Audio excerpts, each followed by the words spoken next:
आज बड़ा डिमांड है इसका, यही पढ़ रहे हैं। Correct form of verb.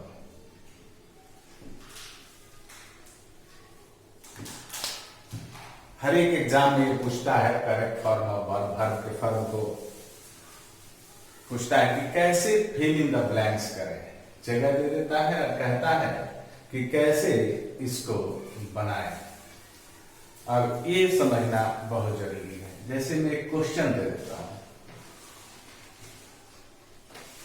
Question दे रहा हूं कि by the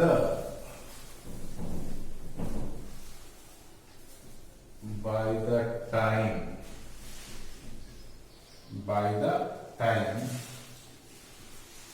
I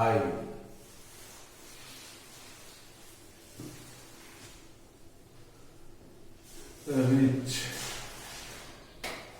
the station, by the time I reach the station, comma, the train and dot option A में दिया had left,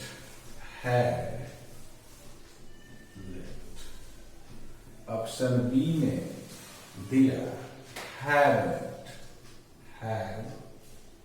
left, और सी में दिया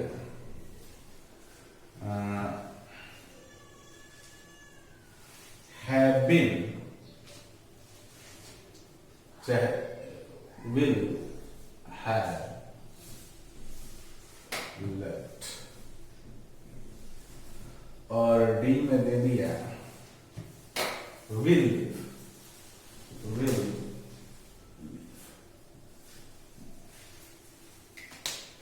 बहुत क्वेश्चन आता है इस पर। दिया है bye the time I reach the station, the train dot dot दिया, ऑप्शन है had left और will have left और will leave। तो ये आंसर क्या होगा? इस आंसर को जानने के लिए हमें कंसेप्ट को समझना होगा। यहीं से मैं करेक्ट वर्ब फॉर्म को पढ़ाने जा रहा हूं। इसको एक एक रूल को बढ़िया से लिखेंगे, तैयार करेंगे इसका नोट्स, क्योंकि ये हर जगह एयरफोर्स, नेवी, एसएससी, आपको +2 सब जगह क्वेश्चन पूछता है इस तरह के क्वेश्चन। और सामान्य क्वेश्चन भी आपको मैं दूंगा, बहुत सारा क्वेश्चन है, डिफिकल्ट क्वेश्चन भी दूंगा। मैं लेकर चल रहा हूं, आपको फिर बता रहा हूं इजी टू डिफिकल्ट। तो पहले इस कंसेप्ट को समझते हैं। कंसेप्ट फर्स्ट कंसेप्ट क्या कहता है? फर्स्ट कंसेप्ट कहता है कि बाय द टाइम और प्लस प्रेजेंट, यानी बाय द टाइम के बाद प्रेजेंट टेंस का दिया हो, प्रेजेंट टेंस दिया हो, तो यहां जो वर्ब आएगा उस वर्ब का क्या रूप होगा? तो वो होगा फ्यूचर परफेक्ट टेंस। ये होगा फ्यूचर परफेक्ट टेंस। ध्यान से देख लेना है यहां इसको, जब यहां प्रेजेंट हो तब। दूसरा थ्योरी कहता है कि by the time plus past. अब यहां पास्ट है तो यहां क्या आएगा ये ध्यान देना है। तो यहां आएगा पास्ट परफेक्ट टेंस। क्लियर।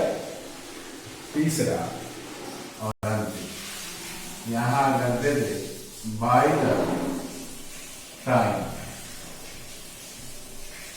और तब यहां दे दे फ्यूचर, यानी फ्यूचर टेंस। तो यहां आने वाला क्या आ गया, तो यहां आने वाला फ्यूचर, फ्यूचर परफेक्ट टेंस। अगर मेरे रूल को आप समझ गए हैं तो बड़ा आसान हो गया होगा। बाय द टाइम के बाद प्रेजेंट आता है तो फ्यूचर, यानी फ्यूचर क्या होता है, फ्यूचर क्या होता है बाबू, तो शैल या विल प्लस है, क्या है, यानी शैल या विल प्लस है, प्लस भी। क्लियर है, ये तो आप कंफर्म है।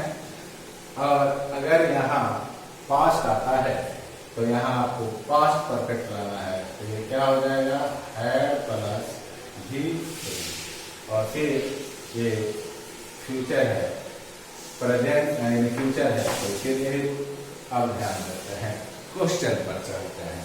मेरी थ्योरी अगर आपको समझ में आ गई है तो आप अब थ्योरी पर चलेंगे, इसको नोट कर लेंगे, बहुत इंपॉर्टेंट थ्योरी है, या क्वेश्चन में खूब पूछ रहा है, आप पूछते आ रहा है। तो देखते हैं, बाय द टाइम के बाद रिच है, यानी V1 है, तो V1 क्या होता है, सिंपल प्रेजेंट टेंस में आता है, अगर आपको टेंस पता है तो प्रेजेंट हो गया, तो आने वाला क्या आना चाहिए, फ्यूचर परफेक्ट। तो इसमें फ्यूचर परफेक्ट ढूंढेंगे तो ये तो है नहीं, ये भी है नहीं, और ये परफेक्ट नहीं है, तो आंसर आपका क्या हुआ, सी। अगर आप इस बात को समझ गए तो इस तरह के कोई भी क्वेश्चन आएगा आप इजीली बना लेंगे। तो मैं क्लियर, चलिए आगे देखते हैं अगला कंसेप्ट क्या कहता है, फिर इस पर क्वेश्चन पूछ लेंगे, पहले कंसेप्ट को समझते हैं।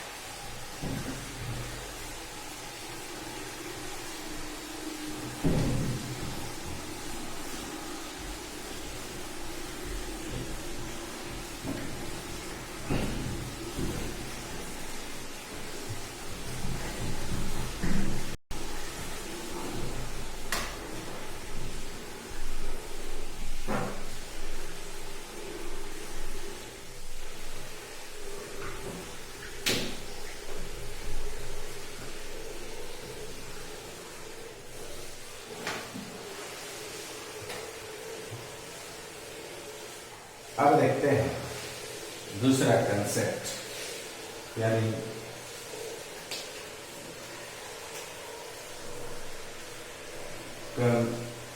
Concept two, concept two,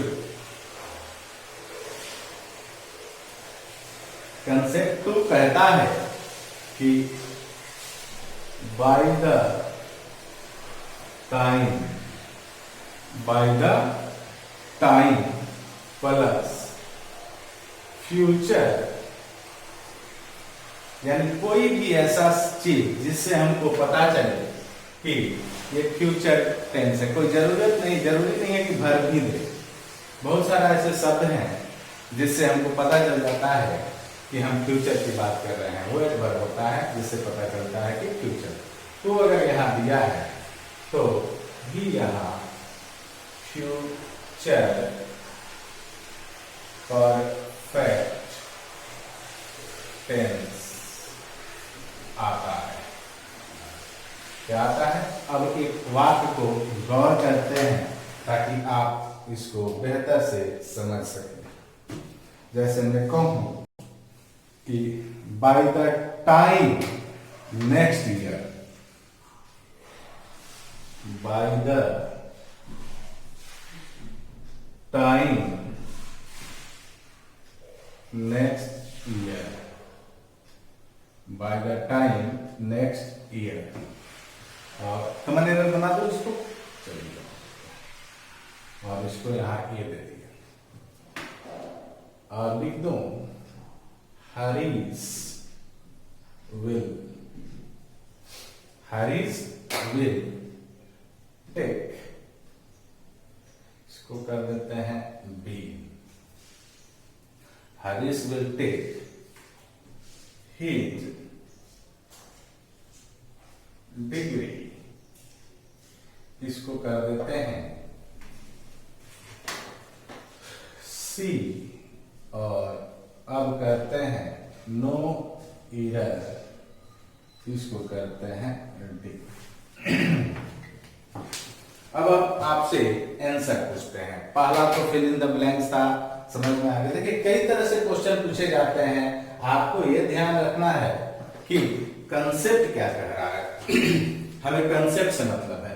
concept कहता है कि बाय द टाइम के बाद कोई भी फ्यूचर दर्शाने वाला, कोई भी फ्यूचर व्यक्त करने वाला, यानी फ्यूचर व्यक्त करने वाला कोई भी शब्द दिखे तो फ्यूचर परफेक्ट होना चाहिए। ध्यान देते हैं, कह रहा है बाय द टाइम के बाद नेक्स्ट दिया है, तो नेक्स्ट क्या है, फ्यूचर को दर्शाता है। बोलिए, अगर फ्यूचर को दर्शाता है तो यहाँ आने वाला क्या होना चाहिए था, विल हैव टेकन होना चाहिए था। क्या होना चाहिए था, विल हैव टेकन।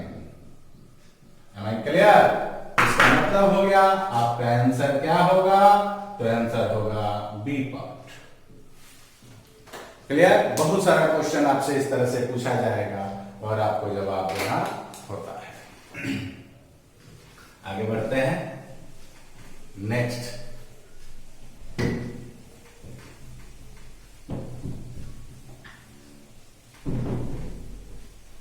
दो कंसेप्ट आपने ले लिया। करेक्ट द फॉर्म, यानी वर्ब के रूप को अगर भरना है तो इसका मैं दो कंसेप्ट आपको अब तक दे दिया हूं।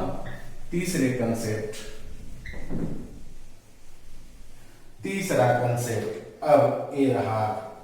इस कंसेप्ट को समझेंगे कि तीसरा कंसेप्ट क्या है।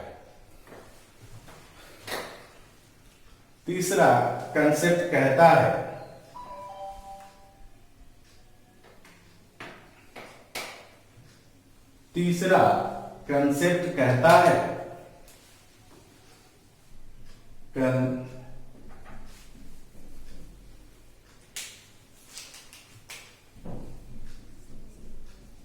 Concept 3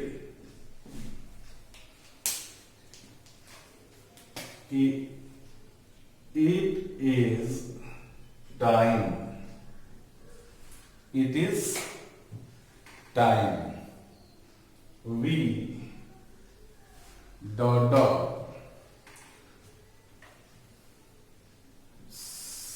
something useful.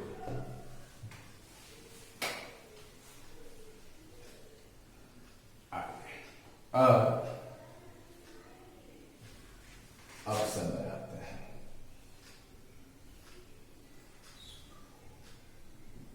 Should do, option B. Did, option C. Have done, option D. Do. फिर रहा आपके सामने क्वेश्चन का टाइप। अब इस क्वेश्चन को कैसे बनाएंगे, तो इसके लिए कंसेप्ट थर्ड पर ध्यान देना होगा। कंसेप्ट थर्ड क्या कहता है। इस तरह के क्वेश्चन तभी बनेंगे जब आपके पास कंसेप्ट होगा। तो कंसेप्ट क्या कहता है, कंसेप्ट कहता है कि इट इज टाइम, या इट इज हाई टाइम, या it is about time, it is about time. तो जो उसके बाद सब्जेक्ट और वर्ब जो आएगा वो दूसरा रूप लेगा। वर्ब जो आएगा वो क्या लेगा? दूसरा रूप लेगा। अब आप हमको बता सकते हैं कि इट इज टाइम, सब्जेक्ट आ गया, इट इज टाइम के बाद सब्जेक्ट आ गया। अब वर्ब का दूसरा रूप होना चाहिए। शुड डू पहला रूप है, कट गया। हैव डन पहला रूप है, कट गया। ये पहला है तो बच क्या गया? डिड। क्लियर? एक क्वेश्चन को देखते हैं। क्वेश्चन है it is time, it is time, it is time U dot dot hard, hard. और ऑप्शन में दे रहा हूं ए। ऑप्शन है शुड स्टडी, शुड स्टडी। और दूसरा दे रहा हूं विल स्टडी, विल स्टडी। और तीसरा दे रहा हूं she number had studies, had studies.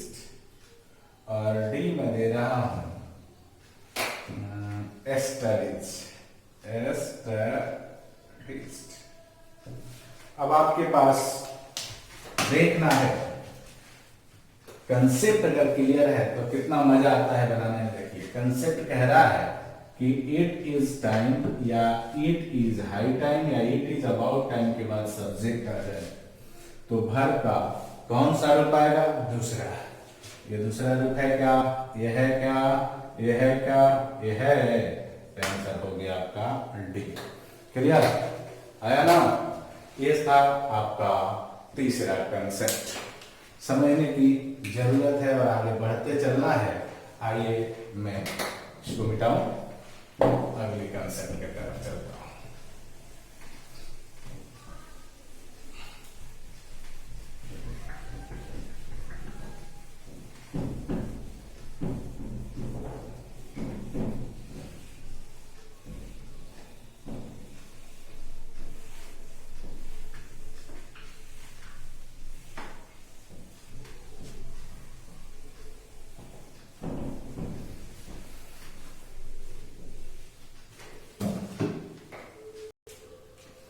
Concept 4, concept 4 कहता है कि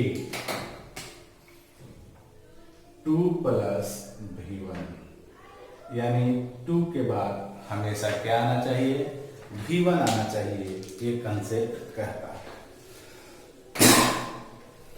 आइए अब इस पर मैं सवाल करूं।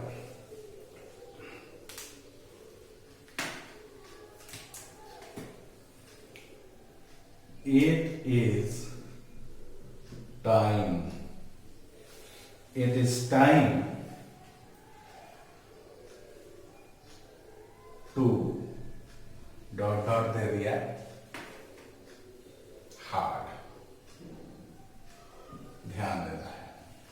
ऑप्शन में ए क्या दे दूं? वर्कड। ऑप्शन बी दे दो विल वर्क, विल वर्क।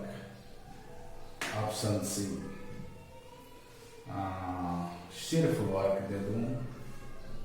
और डी चलो नन ऑफ दिस, या हैज लगा कर दे दे। चलो देखिए हैड वर्क। कंसेप्ट क्या कहता है बाबू? ध्यान देना है कंसेप्ट पर। कंसेप्ट कहता है कि 2 के बाद V1 आता है, तो यहाँ 2 है तो हमें V1 खोजना है। ये V1 होता नहीं, ये V1 है लेकिन विल आ गया है। मुझे सहायक क्रिया लिखना होता था, स्पष्ट लिखा होता। ये विल यानी वर्क यहाँ सही है और ये भी। कोई दिक्कत? अगला कंसेप्ट क्या कहता है? कंसेप्ट की तरफ बढ़ेंगे, सिर्फ कंसेप्ट लेते चलिए और आप हर एक तरह के क्वेश्चन बनाइए देखिए कितना मजा आता है इसको बनाने में, हर तरह के क्वेश्चन आपसे बनेगा, ये मेरा वादा है आपसे। आइए टाइप 4 हो गया 5। टाइप 5 क्या कहता है? टाइप 5 कहता है कि यहां से लिखते हैं, ए बॉय कोमा लगाते हैं, देनी डिले, एवॉइड देनी delay, mind avoid mind, practice finish, practice finish. सब आप समझ रहे हैं क्या है? एंजॉय, हेल्प, एडवाइस, एडवाइस, ध्यान से देखना, it is good, it is good, plus gerund, यानी V1 plus IN। Clear? Gerund का मतलब होता है V1 प्लस IN। अगर नहीं जानते हैं तो समझ लेंगे, यानी कोई भी वर्ब में, जैसे कि ये है मान लो प्ले, इसमें ING लगा दो, ये बन जाएगा प्लेइंग, और ये जब प्लेइंग हो गया तो ये जीरंड हो गया। जीरंड तब हुआ जब ये नाउन का काम करेगा, क्रिया का ही रूप है, लेकिन जीरंड कब होता है? जब ये किसका काम करता है? नाउन का काम करता है, यानी किसी बात में नाउन की जगह आएगा तब ये जीरंड कहलाएगा। क्लियर? तो पांचवा कंसेप्ट समझ लीजिए। मैं क्वेश्चन दे रहा हूं, आई ऑलवेज इंजॉय, जैसे दे दूं कि I always, I always enjoy,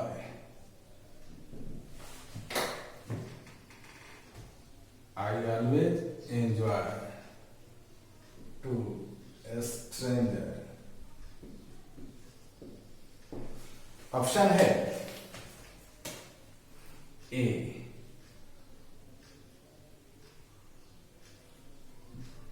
talk, option B है टॉक, ऑप्शन सी है टॉकिंग, और ऑप्शन डी है हैड टॉक्ड। आपने देखा कंसेप्ट के अनुसार इसमें एंजॉय है, तो एंजॉय है तो हमें जीरंड लगाना है, यानी क्रिया में ING, तो यही है, इसलिए आंसर होगा आपका सी। अगला कंसेप्ट क्या कहता है देखते हैं।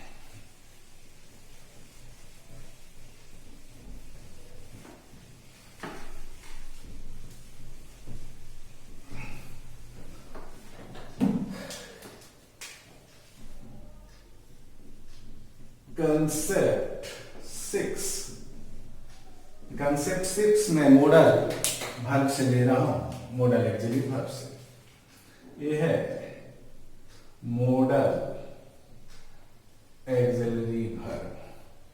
आपको पता ही है कि मॉडल एक्सिलरी वर्ब दो तरह से काम करता है। मैं मॉडल एक्सिलरी वर्ब में यहां ले रहा हूं नीड और डेयर को, नीड और डेयर को। दूसरी से बात नहीं है, इस पर कंसेप्ट पहले समझते हैं फिर बात। तो मॉडल एक्सिलरी वर्ब, ये आपको मालूम है कि ये मॉडल भी होते हैं, मॉडल एक्सिलरी वर्ब भी होते हैं, और मेन वर्ब भी होते हैं, मेन वर्ब भी होते हैं। ध्यान क्या देना है, कंसेप्ट क्या कहता है? कंसेप्ट कहता है कि जब ये मॉडल एक्सिलरी वर्ब होंगे तो निगेटिव या इंटेरोगेटिव,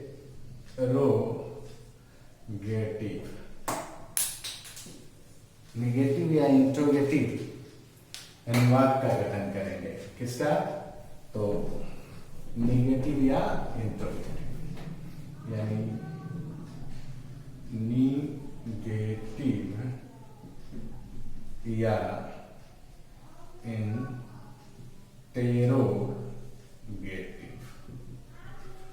दूसरी बात इसके साथ क्या समझना है, जब ये निगेटिव होंगे तो ये टू लिख लेते हैं इसको as a modal verb.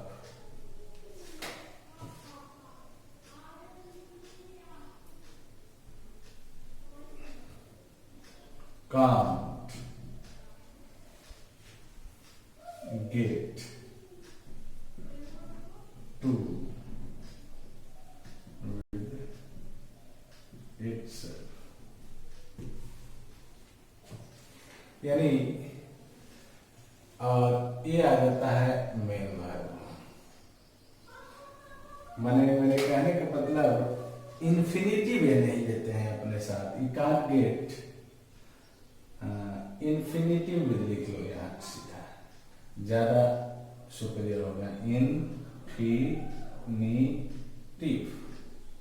Infinitive होता है टू प्लस मेन वर्ब, यानी ये टू प्लस मेन वर्ब नहीं लेते। क्लियर है? अब आइए इसको एज ए मेन वर्ब। जब ये मेन वर्ब होंगे तो अफर्मेटिव वाक्य बनाएंगे, अफर्मेटिव सेंटेंस बनाएंगे, बनाते हैं। दूसरी बात कैसे, यहाँ ये समझना है कि इसके साथ इन्फिनिटिव, मेरे कहने का मतलब टू प्लस मेन वर्ब ये अपने साथ लेंगे। अब मैं बात को समझाने की कोशिश कर रहा था, जिसको मैं कुछ उदाहरणों के जरिए दिखा रहा हूं। उदाहरण जैसे he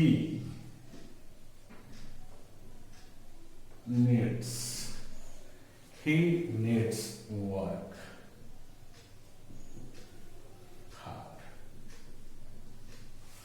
आप अब बताएंगे कि he needs work hard सही है या गलत। तो यहां ये मेन वर्ब की तरह आ गए, है ना। यहाँ क्या हो गया, इन्फिनिटी बना चाहिए। ये कैसे बनेगा, he needs to work hard, यानी ये इस पर बन गया। आप ध्यान दिए, अगर समझ गए बात को तो बनेगा, अन्यथा ये आपको परेशान करेगा। अगला इसी का उदाहरण,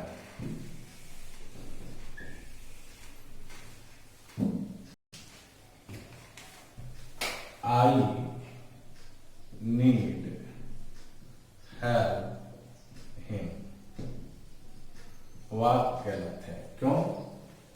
ये किस रूप में आए हैं यहाँ, मेन वर्ब का। मेन वर्ब के रूप में आए तो इन्फिनिटिव होना चाहिए, तो होगा I need to help him।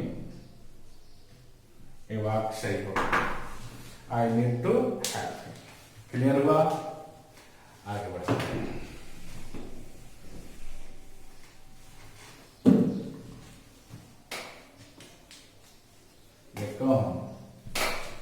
कि you need not come, you need not come tomorrow, tomorrow.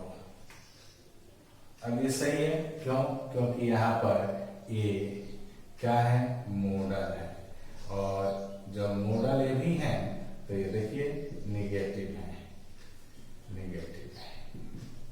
Clear? तो ये बन सकता है, अगर इसको ऐसे लिखा जाए कि you need not to come tomorrow,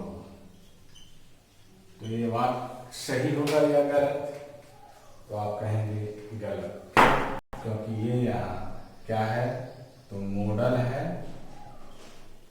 यानी हेल्पिंग वर्ब है, लेकिन मेन वर्ब नहीं है। जब मेन वर्ब में होगा तो वो अपने साथ इन्फिनिटिव यानी इन्फिनिटिव को लेता है। तो ये कंसेप्ट याद रखेंगे, इस पर क्वेश्चन आता है, बहुत सारा क्वेश्चन इस पर आपसे पूछा जाता है। जैसे मैं क्वेश्चन यहाँ दे रहा हूं, इस क्वेश्चन को देख लिया जाए थोड़ा।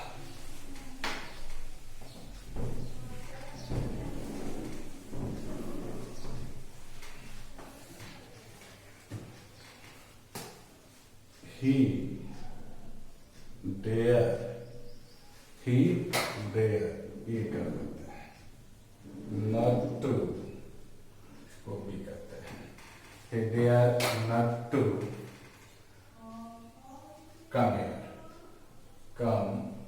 here, इसको करते हैं सी, और यहाँ बनाते हैं नो एरर, इसको करते हैं डी।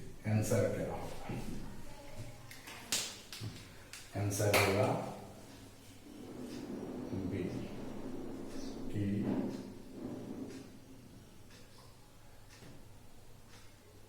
डेयर नॉट, यानी यहाँ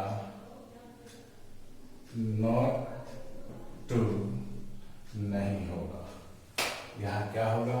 केवल नॉट होगा, है ना? क्योंकि ये किसके रूप में आया है? तो क्योंकि यहाँ डेयर मॉडल